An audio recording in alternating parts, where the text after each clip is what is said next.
Unang tinungo ng grupo noong Sabado ang mahigit 300 pamilya na sumisilong sa Philippine Ports Authority sa Cotabato City na mahagi ang Lions Club ng bigas, delata noodles at iba pang pagkain. Pagkatapos dito, tinungo naman ng grupo ang barangay hall ng Limbo, Sultan Kudarat, Maguindanao kung saan namahagi din ng mga pagkain sa daang-daang pamilya na biktima ng pagbaha at bilang panghuling distribusyon.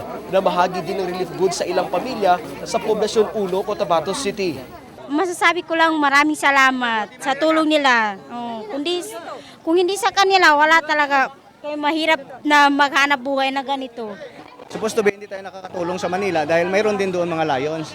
So ngayon dito naintindi itong tulong namin para dito sa Sultan Kudarat at sa city. Ang Lions Club ay binubuo ng mga pribadong individual, kabilang na dito ang mga kilalang negosyante at personalidad sa lungsod.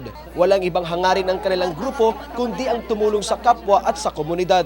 Ang Lions Club kasi, yung meaning ng Lions Club is liberty, intelligence, our nation safety. Lions means to serve.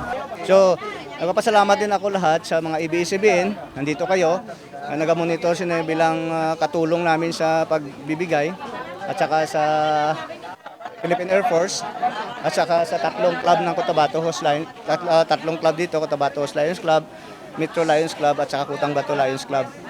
Maayos namang nagtapos ang relief operations sa kabila ng napakainit na sikat ng araw.